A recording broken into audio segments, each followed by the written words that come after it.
member for Grande Prairie-Wapiti. Thank you, Mr. Speaker. As Albertans, we care greatly about our seniors population, and especially all those who are currently displaced. Hear, hear. For all seniors across the province, we want to ensure that they have housing available to them so that they can age as comfortably and carefree as possible. Hear, hear. We need to take measures today to ensure that the infrastructure we need in 20 years is available, because we have done the planning now. To the Minister of Seniors, what studies are you conducting to ensure that infrastructure is planned and developed for current and upcoming senior population? Very good. Very good. Minister of Seniors and Housing. Thank you very much, Mr. Speaker, and thank you to the member for the question. And I'll just address some of the concerns regarding Fort McMurray currently.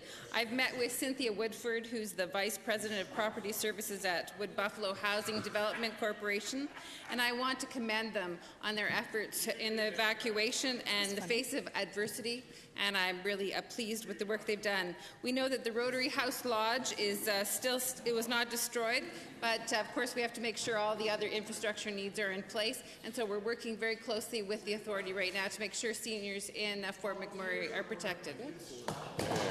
First supplementary. Thank you, Mr. Speaker. Given that you have announced capital dollars but have not announced any process for accessing the funding, and given that the partnering with private and non-profit sectors is likely the most effective method to build and renovate seniors' facilities in Alberta, to the Minister, when will an application process be in place so that private industry can apply to create this much-needed infrastructure? Minister of Seniors and Housing.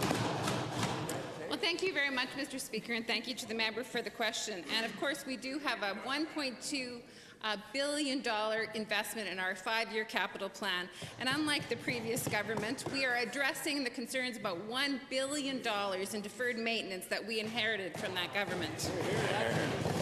We're investing $582 million to support major replacement and renewal of existing social housing and seniors lodges. And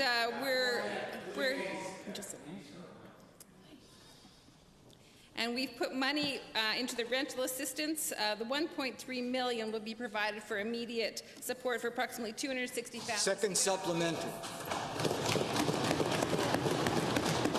Thank you, Mr. Speaker. Given that as population shift over the upcoming years and the use of specific facilities will inevitably change, and needs of seniors using them will, and given that we want to make sure best possible use of infrastructure that we build, to the Minister, what is your plan for ensuring that both private and public facilities built for seniors housing can be repurposed in the future if or when they are no longer serve the need, so that we make sure that we do not waste taxpayers' dollars? Certainly, Mr. Speaker, the seniors facilities, many of them have, are 30, 40 years old, and there has to be some redevelopment of them, and actually some of them are no longer functional. And of course, they have to be brought up to modern standards, and that's why we're investing $30 million this year into bringing seniors lodges up to code, to make sure that by 2018, 100 facilities will make sure they have sprinkler systems and all that fire safety that they need. Other work that we're doing is making lodges, have their own in-suite. Thank you, Honourable Minister.